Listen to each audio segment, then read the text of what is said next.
Hello friends, ನಮಸ್ಕಾರ. ಕೀರ್ತಿ simple ಅಡುಗೆಗೆ ಸ್ವಾಗತ. ಬರ್ರಿ ಇವತ್ತು ನಿಂಬೆ ಹಣ್ಣಿನ ಸಿಹಿ ಉಪ್ಪಿನಕಾಯಿ ಹಾಕೋದನ್ನು ನೋಡೋಣ್ರಿ. ಸ್ವಲ್ಪ ಪದಾರ್ಥ ಒಳಗೆ ಟೇಸ್ಟಿಯಾಗಿ ಮತ್ತು ಯಾವ ರೀತಿ ಸರಳ ವಿಧಾನದಲ್ಲಿ ಮಾಡ್ಬೋದು ಅಂತ ನಾನು ತೋರಿಸ್ಕೊಡ್ತೀನಿ.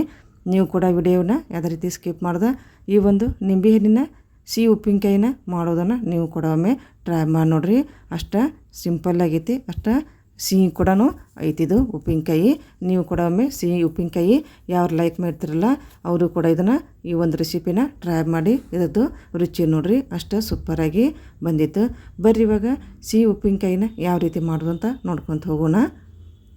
ಇವಾಗ ನೋಡಿರಿ, ಲಿಂಬೆ ಹಣ್ಣನ್ನ ನೀಟಾಗಿ ತೊಳ್ಕೊಂಡು ರೆಡಿ ಮಾಡ್ಕೊಂಡು ಇಟ್ಕೊಂಡಿನ್ರಿ. ಸ್ವಲ್ಪ ತೊಳ್ಕೊಬೇಕಾರದು ಮೊದಲೇಕೆ ಒಂದು 2 ಸಲ.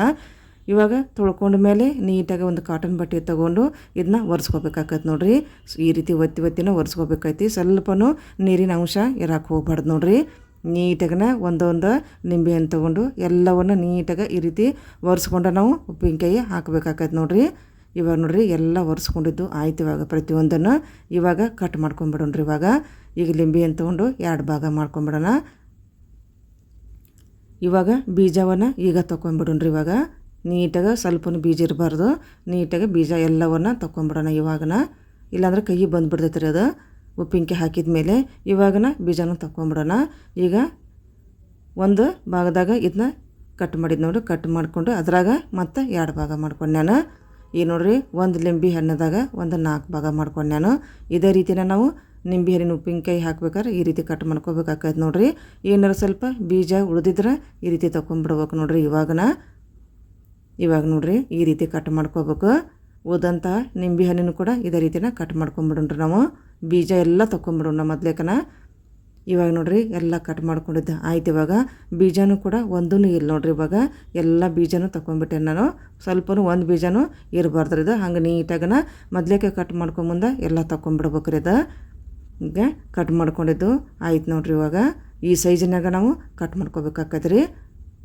ಈಗ ಇದಕ್ಕೆ ಉಪ್ಪು ಹಾಕ್ಕೊಂಬಿಡ್ರಿ. ಕಲ್ಲುಪ್ಪು ಹಾಕ್ಕೊಂತೇವೆ ನೋಡಿರಿ. ಇಲ್ಲಿ ನಾನೀಗ ಕಲ್ಲುಪ್ಪು ಹಾಕಿದ್ನ ನೀಟಾಗನ ನಿಂಬೆ ಹಣ್ಣಿನ ಹೋಳಿ ಇರ್ತಾವಲ್ರಿ ಅದಕ್ಕೆ ನೀಟಾಗಿ ಮಿಕ್ಸ್ ಮಾಡ್ಕೊಂಬಿಡೋಣ್ರ. ಇದೇ ರೀತಿನ ಪ್ರತಿಯೊಂದಕ್ಕೂ ಅದು ಮಿಕ್ಸ್ ಆಗ್ಬೇಕ್ರಿ. ಇದು ಅಲ್ಲಿ ತನಕ ಸ್ವಲ್ಪ 1 ನಿಮಿಷ ಇದನ್ನು ನಾವು ಈ ರೀತಿ ಮಿಕ್ಸ್ ಮಾಡ್ಕೋಬೇಕಾಗತ್ತೆ ನೋಡಿರಿ. ಈ ರೀತಿ ಮಿಕ್ಸ್ ಮಾಡಿಕೊಂಡು ಇದನ್ನ ಒಂದು ಗ್ಲಾಸಿನ ಬಾಟ್ಲಿಗೆ ಹಾಕಿ ಒಂದು 10 ರಿಂದ 12 ದಿನ ನಾವು ಬಿಡ್ಬೇಕಾಗತ್ತೆ ನೋಡಿರಿ. ಸ್ವಲ್ಪ ಸಾಫ್ಟ್ ಆಗಕ್ಕೆ ಬಿಟ್ಟು ಬಿಡ್ಬೇಕಾಗತ್ತೆ.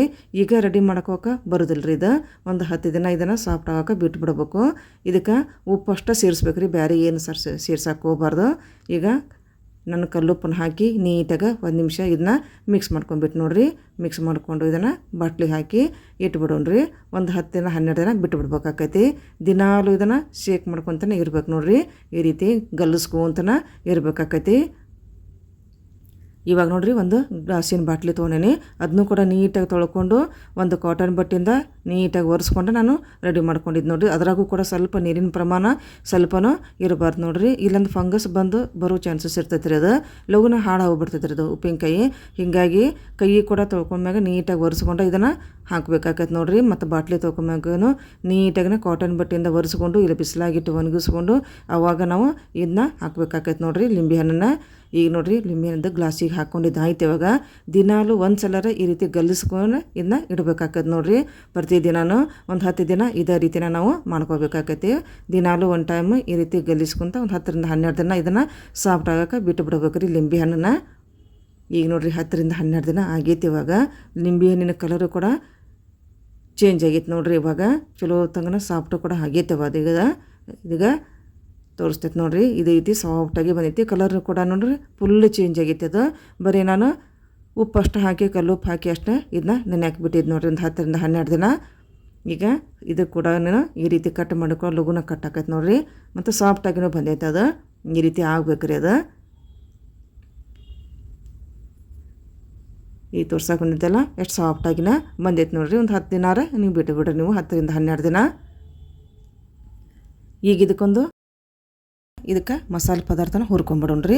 ಈಗ 1/4 ಬಟ್ಲಾಗುವಷ್ಟು ಬೇಳೆ ಸೊಪ್ಪು ಹಾಕ್ಕೊಂಡು ನೋಡ್ರಿ. ನಾ ಇಲ್ಲೇ ಇದನ್ನ ಚಲೋ ತಂಗ ಸ್ವಲ್ಪ ಹುರ್ಕೊಂಬಿಡ್ತೀನಿ ರೀ. ಆದಷ್ಟು ಸಣ್ಣ ಉರಿಯಾಗ ಇದನ್ನು ಈ ರೀತಿ ನಾವು ಹುರ್ಕೋಬೇಕಾಗತ್ತೆ ನೋಡಿರಿ. ಇವಾಗ ಮೆಂತ್ಯ ಕಾಳು ಹಾಕ್ಕೊಂತೇನೆ ನೋಡಿರಿ. 1/2 ಚಮಚ ಆಗೋಷ್ಟು ಮೆಂತ್ಯ ಕಾಳನ್ನು ಹಾಕ್ಕೊಂಡೆ. ಇದನ್ನು ಕೂಡ ನೀಟಾಗಿ ಈ ರೀತಿ ಹುರ್ಕೊಂಬಿಡೋಣ್ರಿ. ಅದರ ಕಲರ್ ಚೇಂಜ್ ಆಗ್ಬದ್ರಿ, ಸ್ವಲ್ಪ ಬಿಸಿ ಮಾಡ್ಕೋಬೇಕು ಅಷ್ಟೇ ಇದನ್ನು. ಇವಾಗ ಧನಿಯಾ ಕಾಳು ಹಾಕೋಣ. ಕಾಲು ಬಟ್ಲಾಗುವಷ್ಟು ನಾನು ಧನಿಯಾ ಕಾಳನ್ನು ಹಾಕೊಂಡು ನೋಡ್ರಿ. ಇದು ಕೂಡ ಕಲರ್ ಚೇಂಜ್ ಆಗಬಾರ್ದು, ಹಂಗೆ ಸ್ವಲ್ಪ ಫ್ರೈ ಮಾಡ್ಕೋಬೇಕು. ಇವಾಗ 1 ಚಮಚ ಆಗುವಷ್ಟು ಕರಿಮೆಣಸು ಹಾಕೊಂಡು ನೋಡ್ರಿ. ಈಗೆಲ್ಲ ಹಾಕಿ ಮ್ಯಾಗ ಚಲೋ ತಂಗೊಮ್ಮೆ ಇದನ್ನ ಹುರ್ಕೊಂಬಿಡೋಣ್ರಿ ಈ ರೀತಿ. ಆದ್ರೆ ಕಲರ್ ಚೇಂಜ್ ಆಗಬಾರ್ದು ಇದು. ಇವಾಗ 1-2 ಚಮಚ ಆಗುವಷ್ಟು ಜೀರಿಗೆ ಹಾಕೊಂಡು ನೋಡ್ರಿ. ಮೊದ್ಲೇಕೆ ಹಾಕಿ ಹುರ್ಕೋಬಾರ್ದ್ರಿ, ಇದನ್ನ ಲಾಸ್ಟಿಗೆ ಹಾಕಿ ಹುರ್ಕೋಬೇಕಾಕೈತಿ.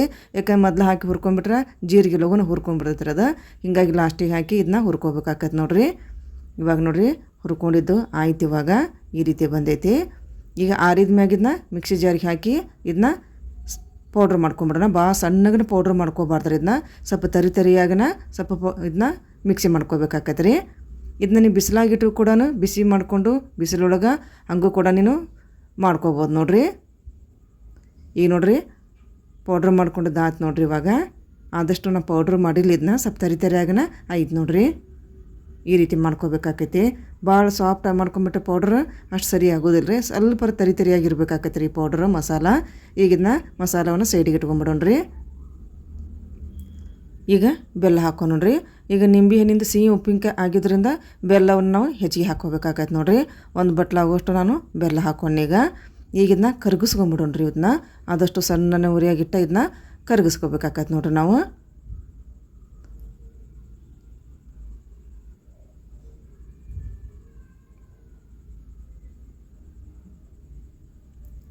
ಈಗ ನೋಡಿ ಇದಕ್ಕೆ ಸ್ವಲ್ಪ ನೀರು ಚಿಮ್ಕಿಸ್ತೇನೆ ನಾನು, ಬಾಳೆಹಣ್ಣು ಹಾಕಿಲ್ಲ. ಸ್ವಲ್ಪ ಹಂಗೆ ಇಲ್ಲಾಂತ ತಳ ಹಿಡಿದು ಬಿಡ್ತೈತೆ ರೀ ಒಮ್ಮೊಮ್ಮೆ ಅದು. ಸ್ವಲ್ಪ ಹಂಗೆ ಕೈಯಾಗ ಸ್ವಲ್ಪ ನೀರು ಹಾಕಿ ಚಿಮ್ಕಿಸ್ಬಿಟ್ಟು ನಾನು ಈಗ ಇದನ್ನ ಕರಗಿಸ್ಕೊಂಬಿಡೋಣ್ರಿ ಬೆಲ್ಲವನ್ನು ನೀಟಾಗನ.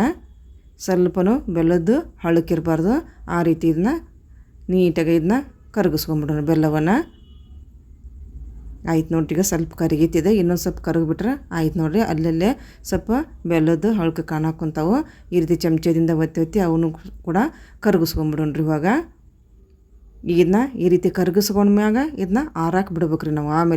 ಆಮೇಲೆ ಉಳಿದಂಥ ಪದಾರ್ಥಗಳನ್ನ ಇದಕ್ಕೆ ಹಾಕ್ಬೇಕಾಕೈತೆ ರೀ.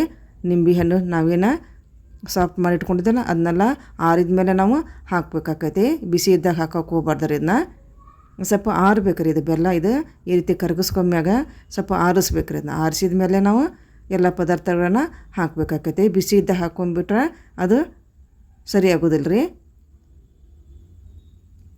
ಈಗ ನೋಡಿರಿ ಬೆಲ್ಲ ಕೂಡ ಆರ್ಸಕ್ಕೆ ಈ ರೀತಿ ಚಮಚದಿಂದ ಈ ರೀತಿ ಮಿಕ್ಸ್ ಮಾಡಿ ಹಾಕ್ಕೊಂತೇನೆ.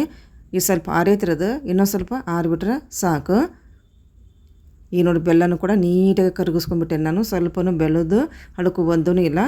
ಈಗ ಎಲ್ಲ ಪದಾರ್ಥಗಳನ್ನ ಹಾಕ್ಕೊಂತ ಹೋಗ್ಬಿಡ್ರಿ. ಇವಾಗ ಆಯ್ತು, ರೆಡಿ ಆಯ್ತು ನೋಡ್ರಿ. ಇವಾಗ ಈಗ ಫಸ್ಟಿಗೆ ಉಪ್ಪು ಹಾಕ್ಕೊಂಬಿಡ್ರಿ. ಉಪ್ಪನ್ನು ಮೊದಲು ಹಾಕೇನು ನಾನು, ಇನ್ನೊಂದು ಸ್ವಲ್ಪ ಹಾಕ್ಕೊತೇನೆ ರೀ. ಇವಾಗ ಭಾಳ ಹಾಕೋಕೆ ಹೋಗ್ಬಾರ್ದು. 1 ಚಮಚ ಕೆಂಪು ಖಾರದ ಪೌಡ್ರ್ ಹಾಕ್ಕೊಂಡು ನೋಡ್ರಿ ಇಲ್ಲಿಗ. ಇವಾಗ ಒಂದು ಅರ್ಧ ಚಮಚ ಅರಿಶಿನ ಪೌಡ್ರ್ ಹಾಕ್ಕೊತೇನೆ ನೋಡ್ರಿ. ಇದು ಬ್ಲ್ಯಾಕ್ ಸಾಲ್ಟ್ ನೋಡ್ರಿ. ಇದು ಒಂದು 4 ಚಮಚ ಆಗೋಷ್ಟು ಬ್ಲ್ಯಾಕ್ ಸಾಲ್ಟ್ ಹಾಕ್ಕೊಂಡು ನೋಡ್ರಿ ನಾನು.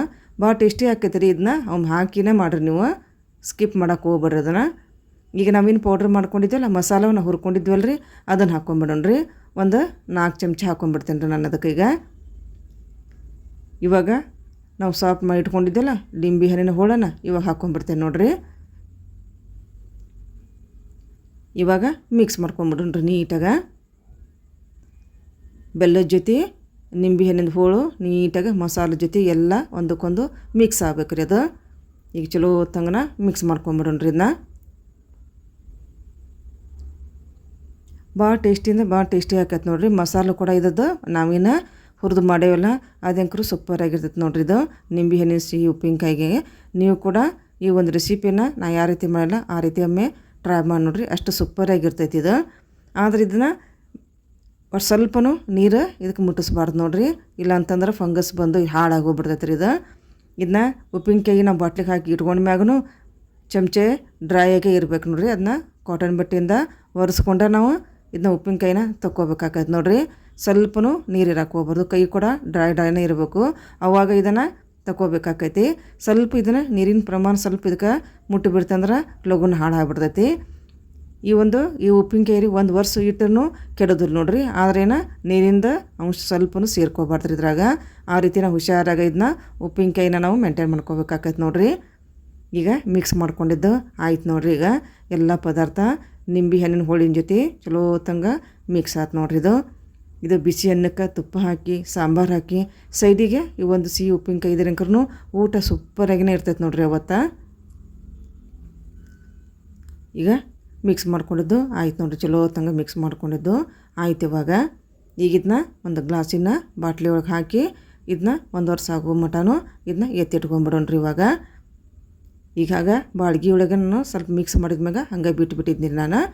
ಈಗ ಇದನ್ನ ಒಂದು ಗ್ಲಾಸಿಂದ ಬಾಟ್ಲಿ ತೊಗೊಂಡು ಅದಕ್ಕೆ ಹಾಕ್ಕೊಂಡ್ಬಿಡ್ತೇನೆ ರೀ. ಗ್ಲಾಸಿನ ಬಾಟ್ಲಿನೂ ನೀವು ಚಲೋ ತಂಗ ತೊಳ್ಕೊಂಡು ಅದನ್ನ ಚಲೋ ತಂಗ ಒಣಗಿಸ್ಕೊಂಡು ಆಮೇಲೆ ನಾವು ಹಾಕಬೇಕಾಕೈತೆ ರೀ. ಈಗ ನೋಡ್ರಿ ಚಲೋ ತಂಗ ಅದನ್ನ ತೊಳ್ಕೊಂಡು ಆಮೇಲೆ ಬಿಸಿಲಿಗೆ ಇಟ್ಟು ಒಣಗಿಸ್ಕೊಂಡು, ಇಲ್ಲ ಬಿಸಿಲಿಲ್ಲ ಅಂದ್ರೆ ಫ್ಯಾನಿನ ಗಾಳಿಗಾರ ಇದನ್ನು ಒಣಗಿಸ್ಕೊಂಡು ಒಂದು ಕಾಟನ್ ಬಟ್ಟೆಯಿಂದ ನೀಟಾಗಿ ಒರೆಸ್ಕೊಂಡು ಆಮೇಲೆ ನಾವು ಉಪ್ಪಿನಕಾಯಿನ ಹಾಕಬೇಕಾಕೈತೆ ನೋಡ್ರಿ. ನಾವೇನು ರೆಡಿ ಮಾಡಿದ್ದಿಲ್ಲ ಅದನ್ನು ಹಾಕ್ಕೊಂಬಿಡ್ಬೇಕಾಕೈತಿ. ಈಗ ನೋಡ್ರಿ ಬಾಟ್ಲಿಗೆ ಹಾಕಾಕೊಂತೀನಿ. ಹಾಕಿದ್ನ ಚಲೋ ತಂಗ ಮುಚ್ಚಿ ಇಟ್ಬಿಡ್ಬೇಕು ರೀ. ಆದ್ರೆ ನೀರಿನ ಪ್ರಮಾಣ ಇದಕ್ಕೆ ಒಂದು ಸ್ವಲ್ಪ ಅಂಶ ಮುಟ್ಟಬಾರ್ದು ನೋಡ್ರಿ. ಅಕಸ್ಮಾತ್ ನೀವು ತೊಗೋಬೇಕಂದ್ರೂ ಚಮಚದಾಗ ಸ್ವಲ್ಪ ನೀರು ಇರಬಾರ್ದು ರೀ. ಸ್ವಲ್ಪ ಕಾಟನ್ ಬಟ್ಟೆಯಿಂದ ಒರೆಸ್ಕೊಂಡು ಇದನ್ನು ಉಪ್ಪಿನಕಾಯಿನ ತೊಗೋಬೇಕಾಕೈತೆ ನೋಡ್ರಿ. ಹಂಗಾದ್ರೆ ಇದು 1 ವರ್ಷ ಇಟ್ರೂ ಕೆಡೋದ್ರಿ ನೋಡ್ರಿ. ಅಷ್ಟು ರುಚಿಯಾಗಿರುತ್ತೆ, ಅಷ್ಟು ಸಾಫ್ಟಾಗಿನ ಚಲೋ ತಂಗ ಇರ್ತೈತೆ ನೋಡ್ರಿ. ಈ ಒಂದು ನಿಂಬೆ ಹಣ್ಣಿನ ಸಿಹಿ ಉಪ್ಪಿನಕಾಯಿ ನಿಮ್ಗೆ ಲೈಕ್ ಆಗಿದ್ರೆ ಲೈಕ್ ಮಾಡಿರಿ, ಶೇರ್ ಮಾಡಿರಿ. ಹಾಗೆಯೇ ನನ್ನ ಚಾನಲ್ ನೀವು ಸಬ್ಸ್ಕ್ರೈಬ್ ಮಾಡ್ಕೊಂಬಿಡ್ರಿ. ನಮಸ್ಕಾರ.